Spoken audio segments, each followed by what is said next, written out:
us to walk out. Today's going to be a pure event speech, inshallah, from Brother Adel and Ghadban. I've heard of him, he's a da'i from Canada. Alhamdulillah, he has a big profile online. He altogether close to 1 million followers across all platforms. And he has got many shahadas who people have taken the shahada with him, inshallah. I don't know what the count is. He's going to stay humble, but many people, inshallah. And his da'wah is very, very powerful. If you go on TikTok, if you go on YouTube, you see his videos, inshallah. There are lots of powerful videos that especially I see a lot of youth who are here today that you can all benefit from. So stay here, inshallah. It's not going to be too long, maybe 20-30 minutes. And the story that you're going to listen to in the lecture is going to be very powerful. It's going to be a new language to everyone. So switch off your mobile phones, inshallah, and spend 20 or 30 minutes for the sake of Allah and listen, inshallah. Barakallahu feek. Assalamu alaikum.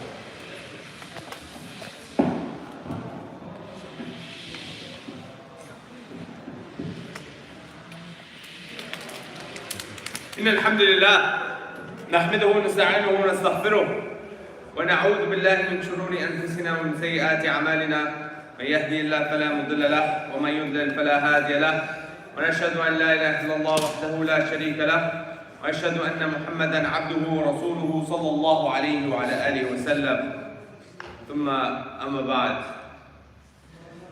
You know, they asked me if you wanted to give a speech on the minbar. It took me one salah behind your amazing Imam to know that I don't ever deserve to touch the minbar, but this man is touching me. Allah bless him and honor him. And you have to realize that I go through around a lot of masajid. And rarely do we even find the Imam caring about his congregation. Stawu, Allahu Akbar. This Imam loves you guys, and I ask that Allah loves him for loving this place. And that He shades him under the day of judgment under His arsh. Say Ameen. I want you guys to go through a little story with me. We're going to go through a little situation. Imagine you just woke up. You were sleeping, you wake up. And in this moment that you woke up, you look in the corner of the room, you see your dad just facing straight, dead face. He's all white. And you're a bit confused. You look on your left, you see your mother standing there and she's crying. And she's holding your sister's hand and she's also crying. And you're absolutely confused. You're in a room you've never been in, and you look on your right, you see your brother there also. The first time in your life seeing this man cry. And you're very confused to what's happening. You look at your mom, you're like, Mom, what's happening? And Mama says, you were in a car crash, and you're losing too much blood. You just have a couple of minutes left to live. Mama starts crying, your sister's crying, and not only that, imagine the situation, how confused you are. You literally have a couple of minutes left to live in this world. That's it, a couple of minutes. And then at that point, you're looking at your dad. Your dad's not even looking at you, he's not even talking to you, he's looking straight, white face. And your dad's in the back of the room, and in the back of the room, all you see is a group of people. You've never seen these people before. Never has any person looked so beautiful, smelled so good. You're like, who are these? They lost your confusion. You're like, who are these people? That's what was your focus, even though you're dying soon. And so you are scared, and one of them talks to you and says to you, he says, we were your companions in this world. إِنَّ الَّذِينَ قَالُوا رَبُّنَا اللَّهُ ثُمَّ اسْتَقَامُوا. The people who said, my Lord's Allah, and they stayed firm on that. My Rabb is Allah when that girl passed. My Rabb is Allah when that situation happened and you could have cheated your way out. My Rabb is Allah when that salat adhan came. My Rabb is Allah in those situations. You stayed firm on that. تَتَنَزَّلُ عَلَيْهِمُ الْمَلَائِكَةُ. Angels are going to be coming down. When did the ulama say? Now. Just when you're about to die. Some say even when you're alive, you see them with your normal eyes. You see these people, these beautiful creatures. And what do they tell you? So one of them comes up to you and says, لا تخف. لا تخف. Don't be scared. Why? Because in the first instinct, you're scared. We are about to enter a world we have never seen. Nobody who has been has ever come back and told us about it. We have only heard about it, we've never seen it, and this is an absolutely unknown world with different forms and different colors. We do not know. It is absolutely scary. Let's be honest. Even if we were going to Jannah, it's still scary. You don't know. So the first thing they tell you is, don't be scared. And don't be sad. Why? Because what's happening in the room? Every single person is crying. Inshallah, that we have loved ones that are actually sad for us. And they say, لا تخافوا ولا تحزنوا. And don't be sad. And actually, we have some good news. You know, when you were reading the Quran, you know, we were there.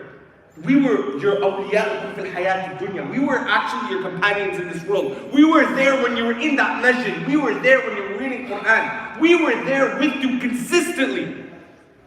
We were your companions in this dunya and in the afterlife. We're taking that transition to go. We were your friends you never knew you had. We were there. So don't be scared. Don't be sad. And actually, you know, we have some good news for you. You know, every time you're reading Jannah's promise for the believers, Jannah's promise for the believers, well, good news for you. You are that believer. And then you start a journey where you see, this is just the beginning of it. A person you've never seen before. Never more beautiful than this human, than this creation. And he comes and he wants to take your soul. And he takes your soul. And he hands it over to another creation that you've never seen. And they also look beautiful. And they put some clothes on you. And you look at your clothes and what's happening, what? And your family's still in that room and crying, and you just wish you can tell them, Mama, Baba, don't cry, I'm good. You just wait, but you're good. And you go up to a dimension you've never went up, and you've never seen, doors you've never seen, people you think they're this creation, not people, creation you've never seen, and they start calling you the best things that people have ever called you. They say, that's the generous one. You see that guy over there? That was the person who loved Allah. That was the slave of Allah. That was the mu'adhin. That was the guy who stays in the masjid. That's the guy who used to obey his parents. That's the generous one. That is the kareem. That is the person that was there when people didn't care. That was the person that used to pray his qiyam. That's the person who used to fast all the time. They start calling you all these amazing names. Like, whoa. Like, not only is this, like, look amazing. I feel amazing. Then they bring you back down on this earth and they put you in a grave, and then in this grave you start hearing people crying, and you could almost wish, don't you wish that if you were in your grave and you knew you were good, you want to tell the relatives you're good, but nobody can hear you at this point. And then two angels come to you and they start asking you a question. They want to ask you, what do you know about the God? Who is your God? Tell me about your Lord. And you're like, my Lord is Allah. You're like, what was said about that prophet that came to you? Like, the Prophet Muhammad sallallahu alayhi wa sallam, that's the person I tried to be in this dunya. And they're like, what is this religion of yours? He's like, my religion is Islam.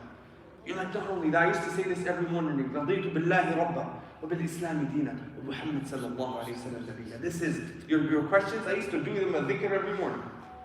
You're like, excellent. They're like, by the way, see that bed there? That's your bed. You're going to be chilling here for a little bit. Where are we going after that? Let me just open up a little window. That window there is your window to Jannah. You're going to be going there. So just enjoy your time here in the little transition period, because that's your place. And then you sleep. You wake back up. You wake up, you see in the corner of the room, you see your dad just crying. You wake up, you see your mom on the left crying, and you don't know why. She's holding your little sister's hand, and she's also crying. You look on the right, you see your brother that you've never seen cry a single day of your life, and he's also crying. And you're very confused. You don't know what's happening. And you're worried. You ask your mom, you're like, Mom, what's happening? She says, you were in a car crash. You're losing too much blood. You're about to die in a couple of minutes. And you look straight to me, you get very confused. And all the thoughts are going back through your mind. Oh, this is actually ending. Like, this death thing is real. I've heard, I've seen, but I never thought that I would die. And you're confused and you're looking straight. Until you hear the beeping sound. your heart stops beating. You look in front of you, you see something you've never seen more disgusting, you've seen something more scary. You don't know what this is. You don't know what this is. What is this? And this being tells you, I'm going to take your soul. He comes and he wants to take your soul. And not only are you scared, but your own soul tries to find refuge inside your body. And that being comes and snatches it. And looks at you with disgust, like, what is this? And throws you around to another creation. That this creation has to put clothes on you, so they take some irons and smash on you, and it's burning and it's horrible, and you just want to look at your parents and say, please help me. I don't know where I'm going. Please help me. Nobody can hear you, nobody knows who you are, and they take you up to the skies, and then these other creations start saying, by the way, that was the Zani, that was the guy that used to rob people in the masjid, that was the person that used to do stuff at night that nobody knew, but Allah subhanahu wa ta'ala didn't know. This was the person that used to cheat, this was the liar, this was the munafiq, this was the garbage person. This was that person, this was the person that used to be mistreating his mom. She would ask him and he would smirk and laugh. This was that person. Not only is you physically feel pain from everything that's happening, but now you emotionally are destroyed. Bro, we can't handle one person saying something bad about us. Imagine a whole group of creations you've never seen consistently bashing you. And then they bring you back down on earth. They put you in a grave and you see people around you. You know they're crying and you want one of them to pull you out. And they're starting to walk away and you want to go with them, but you cannot go with them. You're stuck. You wish we could hear you, help me! And then two angels come. And they look scared. You've never seen something like this. You've never smelled something like this. Because this is not only a fear, this is a smell, this is a darkness you've never seen. You've seen darkness, but this is dark. You feel void, you feel stuck, you feel everything, every phobia in the book is there. And they come and they ask you, who's your Lord? My Lord?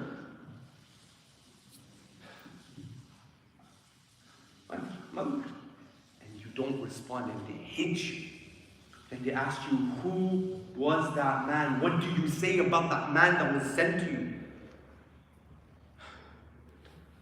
The man that was sent to you? And they hit you. They ask you, what is that religion what is your religion, what is your deen? I don't know. And they hate you. And then after that, they create a scenarios where you're seeing punishments about to begin to you, and you think this is so horrible that this must be hellfire. It's so horrible, you're seeing people's mouths being ripped. You see people being burned in a furnace. You don't know what this place is and you're freaking out. You might think this is hell. But they open up a little window and says, by the way, after this, that's where you're going. This is just your transition period. Just wait it up. This is you soon. And everybody's mocking you and everybody's laughing at you. Nobody cares about you. It smells bad. You're being punished. It's emotional and physical torture. And this is the last one. The absolute last wake-up is right now.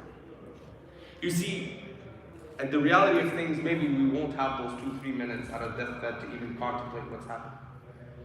But one thing is for sure, any of us that ends up in the hellfire section would wish that Allah brings us right now here. We are not only alive, but we are in the most blessed days of the year. You see, in the Quran, it's consistent. People say, Ya Allah, bring us back for an instant. Ya Allah, imagine you go through the process in your head. Imagine you've been to hell and Allah gave it back to you and here you are. Khalas, you have that instant. Not only are you have that instant, but you are in the most blessed times of the year. Some of the ulama say it's the most blessed days of the year. Even more than Ramadan. Like, imagine how blessed you are. They asked the Prophet of Allah, Ya Rasulullah. He's told them, he was telling them about the blessings of this day. They said, Ya Rasulullah, even more blessed, even more rewarding than a man that goes out for jihad. What is jihad? It's a man that's willing literally saying to his wife, his kids, his family, okay, I'm going to go out for war for the sake of Allah. I don't know if I'm going to come back. For my kids, imagine going for a fight. You don't actually know if you're coming back because this is serious. And he says, even more rewarding than that, except that a person goes out with himself and his money and he comes back with neither. That's the only person that's more rewarded than the person that worships in these days. That's some serious reward. That's some serious reward. For it to be compared to something, and more than that, but the only thing that's a bit less is to actually die for the sake of Allah. Bro, imagine you're in the akhirah, and in the akhirah you're like, Ya Allah, bring me back. Bring me back. Wouldn't you want to be where you are right now? Bring me back, Ya Allah, just a little bit. Let me just sit in the masjid so that angels go pray for me. Ya Allah, just bring me back so I can say one istighfar. He says, Kalla. He says, no. Why? Because this is just a word he's saying. Why? Because you get these reminders consistently. I'm telling you right now. Come back to Allah. Wake up. Wake up.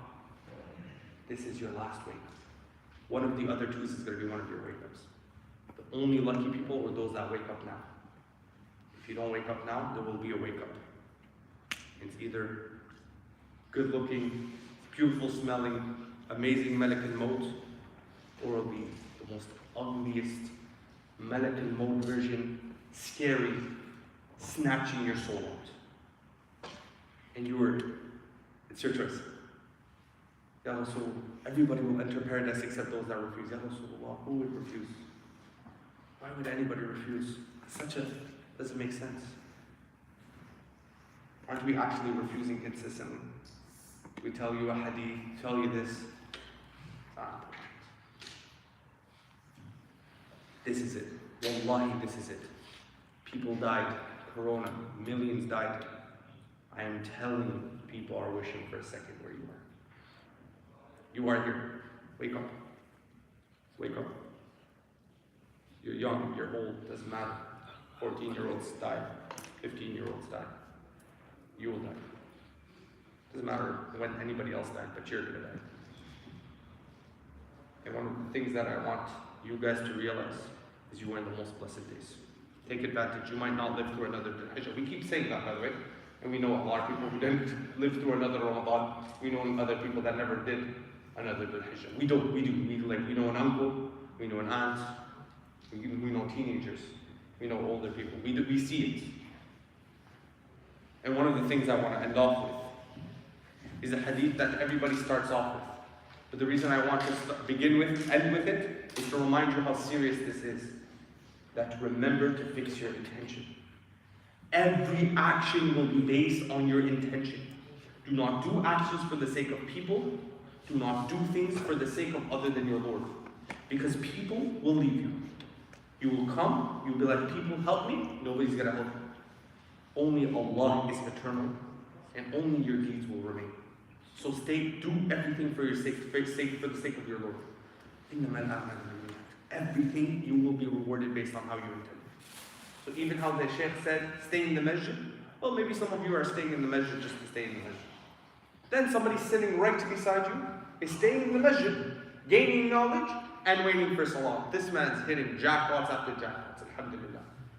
Two people, one of you can be sitting right beside each other. One of you, the angels is praying for, the other one not.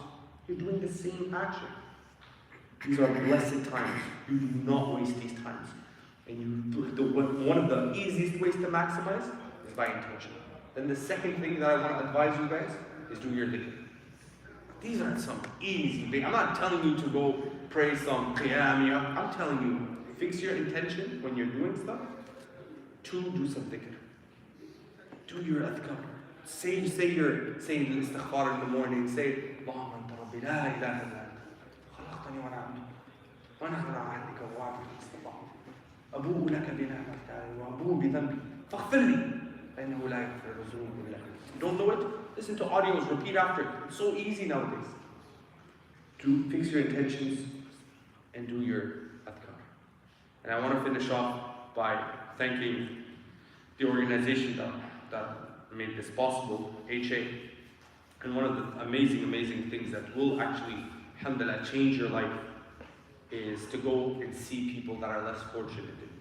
People that, maybe don't have the easiest life. And one of the amazing things that they do, and those of you who are interested, doesn't matter the age and Adel, is to go see those places. And amongst the things they do is you can go on deployments with them. I think you need to raise just a bit of money, which is 5,000? Around 5,000. You're not paying for your ticket, you're raising money for helping them, but you also get to go. And that is an amazing iman booster, by the way. You go, you enter their tents, you open their fridges, you smell, you touch. It's okay, I can show you a picture of an orphan. You can be like, oh, okay, like, oh, haram, he has a potato. But when you're there and you ask him, when the last time you ate a potato, and he tells you two days ago, that picture, after that I didn't eat anything. And you're touching their houses and you're smelling it, it's different. It's a very iman boosting. For me, after Umrah, that was the thing that helped me boost my iman. So I really, one, you're raising money for people that need, and two, you get to go see them. So if you are interested, speak to Abdullah after. Sign up, leave your name and number, and we can get. Have your, like I reminded you guys, have your intention that you're going to go, again, help people and change your life. If it doesn't happen, it doesn't happen. If it happens, alhamdulillah. And I want to remind you guys again, and I say this consistently, to fear Allah. Just be conscious of Allah. All the time. When you're talking, when you're speaking. I'm saying this right now, and subhanAllah, even it's tough. Wallahi, it's tough. Sometimes you say something like, man, I shouldn't have said it. I did something like, practice. Practice to be conscious of Allah. Practice to be conscious of Allah. Practice, whether you're old, you're young. Your consciousness of Allah is going to be very important. I ask Allah subhanahu wa ta'ala to forgive us all and to make us enter His Jannah, and the reality of what I explained it is going to be the reality whether we like it or not. So make sure that your reality is the reality you want, right? And that Allah subhanahu wa ta'ala accepts us and forgives us. And alhamdulillah, you guys are in the proper place to be amongst those people. But a lot of us might fall, and especially for the young guys, amongst the things that I'm going to warn you again, I've never seen a religious guy fall harder than when it came because of a girl. Never seen. No Muslim guys that go, you know what, I want to go drink beer today. It's not our thing. It's not like, oh, I want to go. It's not like, it's not appealing. Or like, you know what, today they have an amazing BLT, I want to go be not religious by going eating bacon. It's not our thing. But we're weak when it comes to women. Let's be real. And I've never seen a pious religious guy fall harder than it because of women. Because he likes her. Because he has low self-esteem and she gave him a bit of attention. So watch out. Shaitan will come to you through that. So fear Allah and be conscious of Allah and be in these circles. And brothers, when you see your brother not in the masjid, ask questions. Ask questions and check up on him. And I want to end it there. سبحانك اللهم وبحمدك نشهد أن لا إله إلا أنت نستغفرك ونتوب إليك سبحانك ربي رب العزة عما يصفون وسلام على المرسلين والحمد لله رب العالمين. We'll open it up inshallah for a few questions. If anyone wants to have any questions, etc., then we can ask. I think a few of the young lads want to say, anyone can go first. Just a disclaimer, no 50 questions, no nothing of that sort. What is the fatwa? The brother's still in knowledge, so any fatwa related questions, don't ask. He's not an answer. He's going to say Allah knows best. So brothers, anything else, inshallah. I was going to redirect it. We have a sheikh here, bro. I was going to redirect it the easiest. What is this halal or what? Go ahead. Kids, like from 5 years old till 16, 17. Which the best idea, really? How can you advise them? But normally they use a lot of games. Like, I don't know. How can you, in an easy way, to help them to guide them? To give them advice. Sheikh, one of the things that I consistently, even I told Abdullah, I need to stay in my place. I'm not a father yet, and every person who's not a father is the best father. Because he's, if I have a child, I'll tell him to never do this. I don't know. Wallahi, I fear to have, I consistently watch podcasts and videos with my wife because I actually don't know. Like, I fear it. Every person who's single is a perfect husband. Ask it, when I get married, wallahi, my wife will never look at. And I think I need to put myself back in my position I don't know. I don't know how to deal with children. I don't have to kill children. So, wallahi, the best advice on that question is ask a father. Ask a pious who has pious kids. And you want your kids to be like his kids. I don't have one. Maybe my kid's going to be the biggest fasik. Because I'm a genius. I don't know why. But the only advice I will tell you from what I've seen is make sure that they have a good relationship with you. Because at the end of the day, two things. One of the things we're lacking is good, amazing fathers. And two is we have to realize, I know this is the hardest, is if you had full control over the way that your child turns out, there would be no qadar involved. You have to realize that sometimes even if you were perfect, if Allah doesn't will for him to be guided, there's nothing for you to do. But in terms of how and this, ask an amazing, pious father who has raised amazing kids. I'm sorry for being useless on that one, Cheikh. You know, you do these events and all of a sudden you think you're allowed to answer stuff. You're not allowed just because I have a microphone doesn't make me more qualified on something. Wallahi. I have a question. Of course, it's opposite that. Of course, as kids, as youngsters, now our parents who were immigrants, they came to this country. And when they came, council states for them is a palace.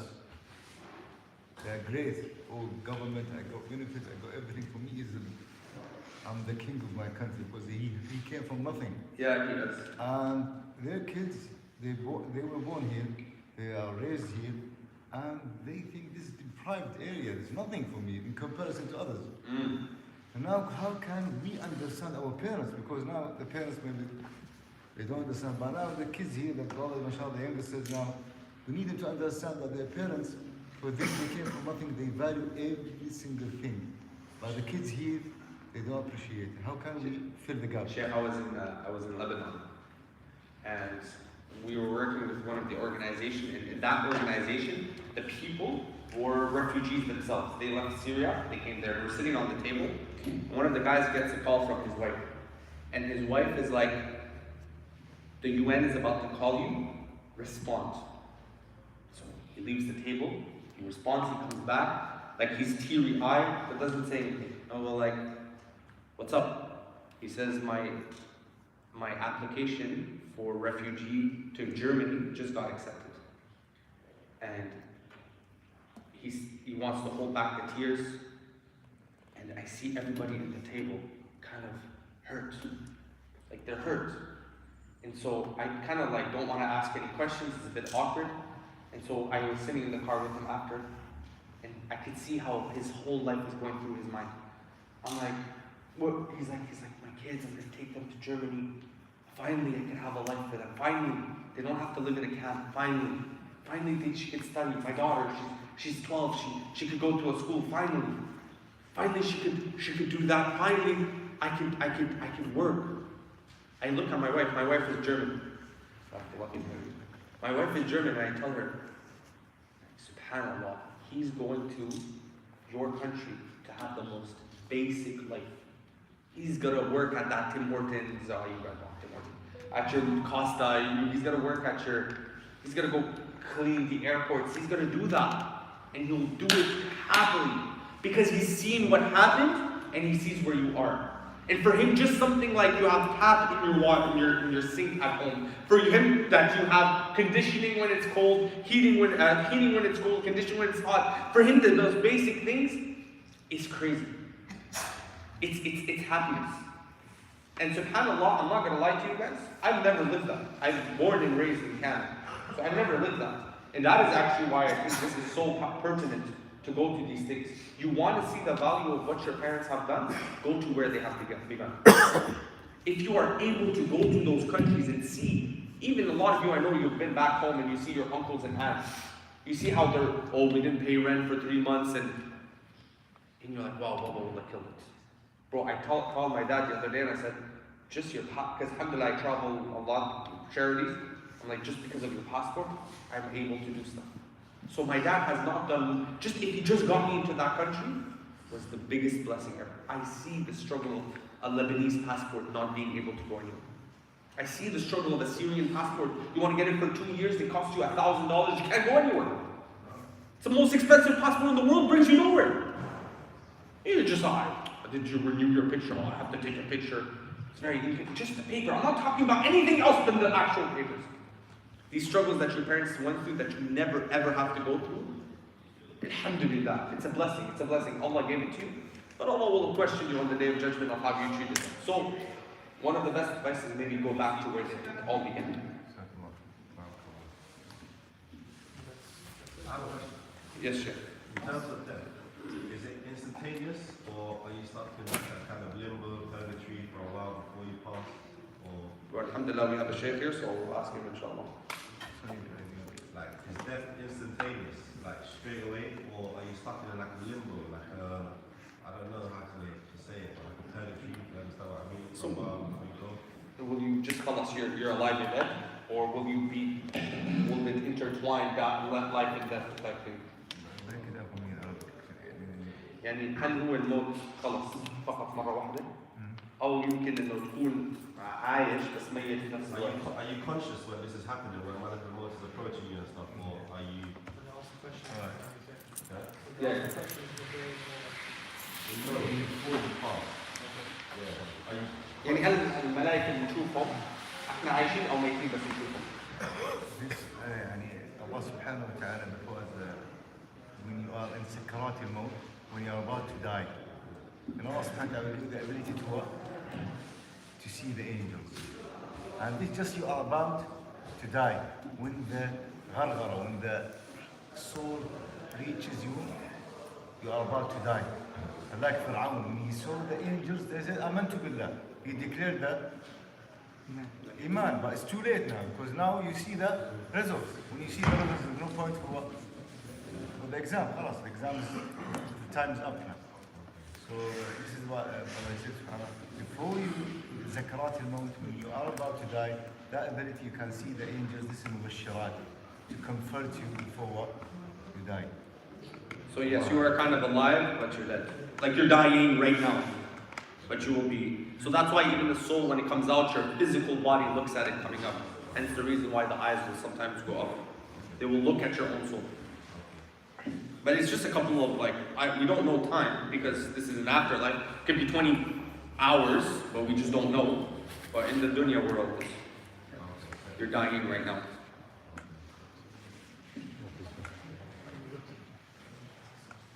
A good check.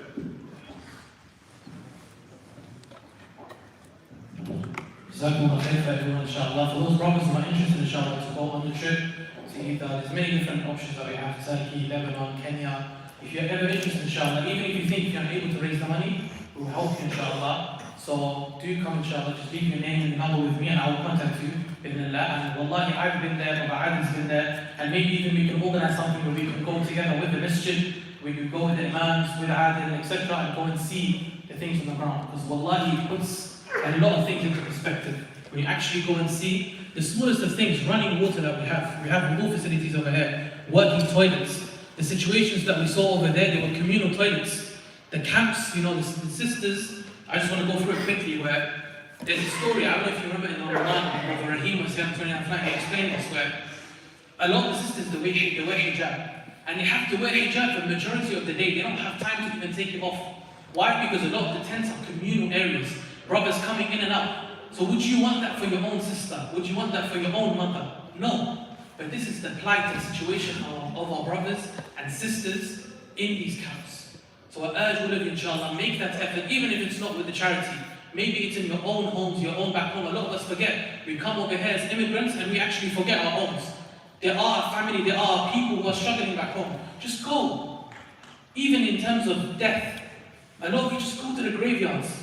One of the greatest reminders, just go to the graveyard and see. That's where you're going to be. You're going to be 6 feet under the earth. No one's going to care about you. So focus on your actions and focus on your amal, inshallah. I'd like to thank the masjid. They've been very kind for us to host many events, inshallah. And in the future, we'd like to host more events. I'd like to ask as well, when these events are hosted and it's promoted, bring a friend along. Because you not only are going to benefit, but the fact that you brought another person along, they're going to benefit. You're going to get part of their reward as well, inshallah. So jazakumullah khairan. Assalamu alaikum wa rahmatullahi wa barakatuh.